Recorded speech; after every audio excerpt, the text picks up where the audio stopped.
Hey friends, welcome back to this week's episode of AMA Friday with Amy Miller, recruiting in yoga pants. All right, so let's talk about offer negotiation.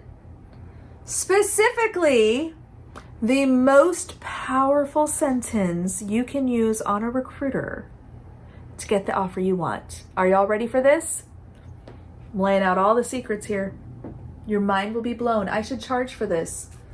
I should slap a sticker on it and say, for the low price of $19.99, you too can learn my secret sentence. Honestly, y'all, this is common sense.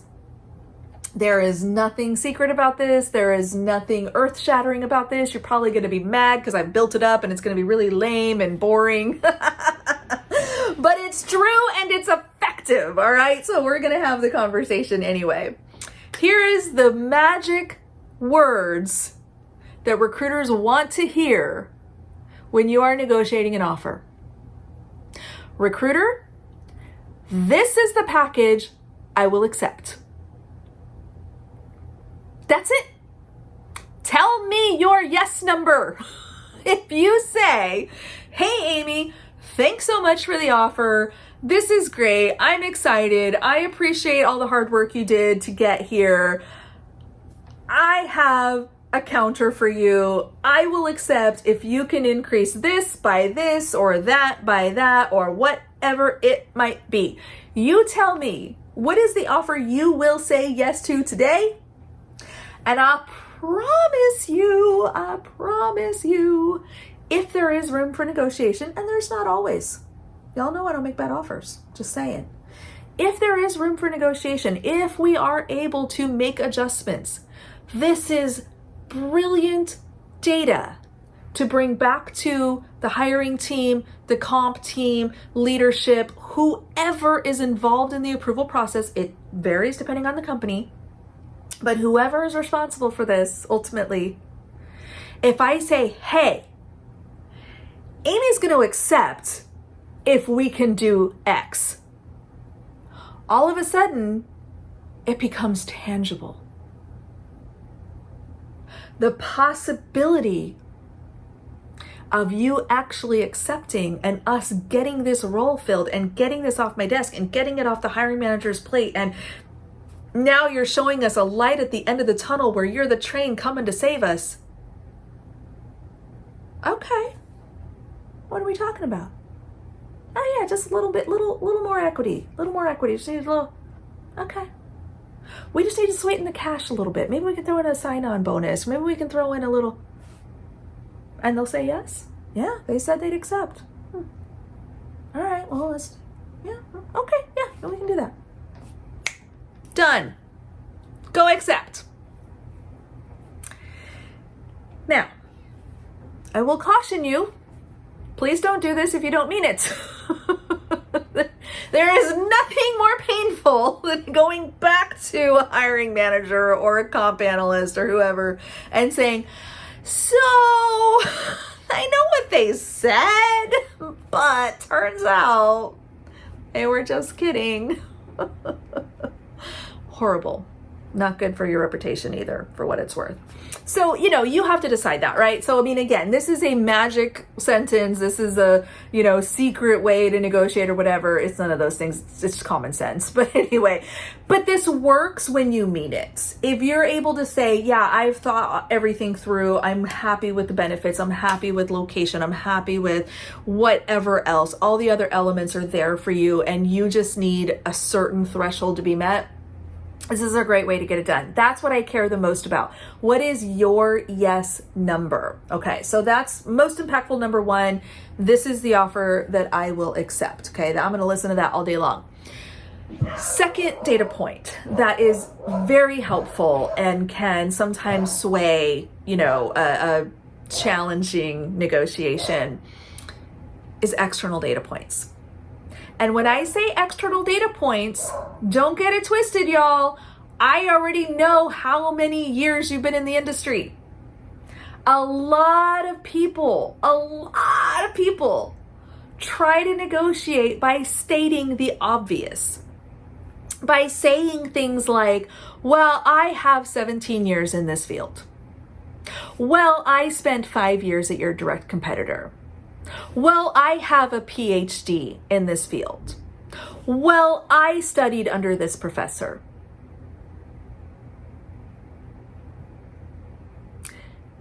I know.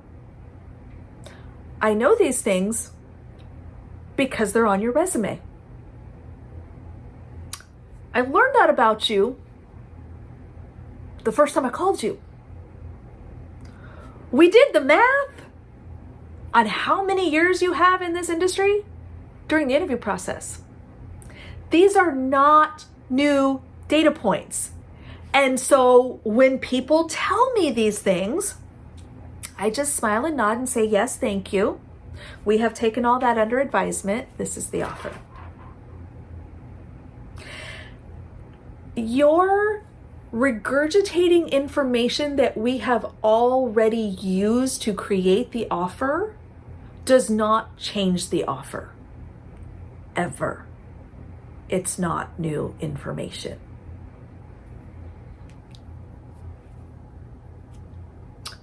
Your expectations might be new information. Let's talk about that. So, a lot of candidates I talk to do not want to talk about compensation with me, even though I am clearly a very friendly, trustworthy, honest, transparent recruiter. For some reason, people still don't want to share their expectations with me. It's very weird. I know, I don't get it either. So strange. You should tell me everything. I'm good for it.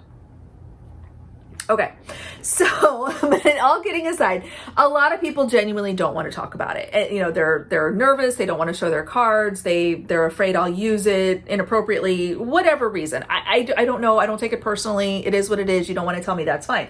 This is why I always go first. I'll be like, hey, this is what an offer could look like, just so you know.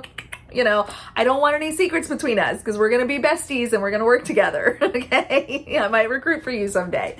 So I'm okay with being the one to kind of break that seal, so to speak, and start the comp conversation. But I also recognize that even if you give me a number today, even in the first conversation, if you're like, yeah, I totally take $200,000 a year, that sounds great. I understand that you're going to learn things through this process and through interviewing and through researching and doing all the things that you should be doing. And you're going to say, you know what? I actually need 230 before I consider that because I did my homework, I'm underpaid, I undervalued myself, whatever it might be. My expectation has now changed. That's totally fine. That is absolutely okay. You reserve the right to do that. But your expectations might be that new data point that helps me negotiate. Now, you may not be ready to commit and say, you know, yeah, I'm totally in if you get this. But you can absolutely say the second most impactful sentence, which is, this is an offer I would strongly consider. You have to know what you're willing to say no to. Okay, I know that for me. I know for a fact, below X amount, please do not bother. Now, I could get fired tomorrow and then my number would be very different. But where I'm at today, my current circumstance, my current earning potential and power, I know that I have a very significant threshold, and I tell people what that is when they come to me with a potentially interesting opportunity. My very first sentence out of my mouth is, hey, I'm really happy where I'm at. If I were to make a change, it needs to look like this and it needs to pay that. And then no one ever calls me again. Go figure. But I know what that is. And so if I'm going through this interview process and I'm actually getting to that step, we've already had an early conversation about it. I've kind of done some homework along the way, and I'm going to know, okay, look, I may not be all in yet. I may still have some questions, or I may need to still think about things, or I may need to, see it in writing. I'm a very skeptical person. I want to see it in black and white. Please send it to me before I commit to anything. But I will say, second most impactful sentence, this is an offer I would strongly consider. this would meet my needs. This would fit my expectations. I need to see something that looks like this. Very, very helpful to know that that would be the potential yes number. So the yes number, far and away the most valuable thing you can say. The strongly consider number is the second most important thing. Anything else really doesn't matter. I'm just saying, because again, the things that y'all have been taught by people who don't make offers is information we already know. And so again, just kind of repeating those things is not providing any extra input or data points that we can use. Third most impactful thing, okay? And I'll leave you with this. This will be the last thing I share because we're already pretty over time. Competing offers. Get those competitive juices flowing, y'all. Now, I'm intentionally putting this third because even though it is a valuable data point, and if we get enough of those data points, we might kind of go, wow, our competition is beating our ass. We probably need to look at our comp ranges. Hello, compensation, can we talk? I mean, that's important, okay? That's why we look at that and want to understand and, you know, all of that, because we want to kind of build that story. We want to make sure that we're not just, well, this one guy got a really big offer, so therefore, like, that's just a data point. That's not a trend. However, this ties back to your yes number or maybe number. If you are sitting on 3 other offers and they're all, you know, 250 plus, and I came in at, you know, 230 based on beating your expectation of 200, probably a conversation we need to have. And that's not a huge delta. I mean, it's, yeah, 20,000 is not nothing to sneeze at necessarily. But with the right data and with the right, you know, hey, look, I've got 3 other offers, 245, 260, and 272. What are you going to do for me? We have to make a decision if we're going to play ball, if we're going to attempt to compete, or if we're just going to take the L and go, hey man, you're better paid somewhere else. Enjoy it. Are they hiring recruiters? Right?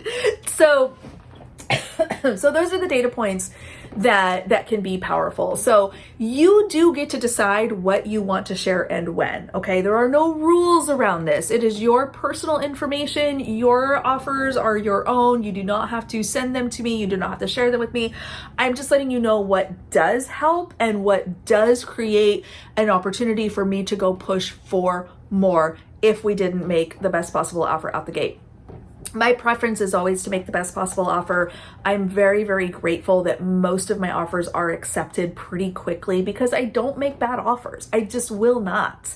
But I also understand, particularly for really tight niches or really specific types of talent, the competition is fierce and sometimes we don't have all the data. And so getting those insights from you, your expectations, your yes number, and your competing data is super, super valuable. It helps not only you, but it also helps your peers long term, because the more information we have that says we've got to make a move in this direction or that, the faster and easier it is for us to do that. All right, I hope that helps y'all. Again, don't get caught up in the noise and the drama and the, you know, gameplay. I can't speak for all recruiters, obviously, but I can tell you that I've been making offers for years and years and years, and I talk about money all the time and I negotiate offers all the time. I have a lot of practice. I'm not so easy to manipulate. Just say it. All right, y'all, I'll leave it there. Let me know down below if you have any questions, if there's anything I did not talk about on this topic that would be helpful for you. Let's keep the conversation going, and I will see you next week.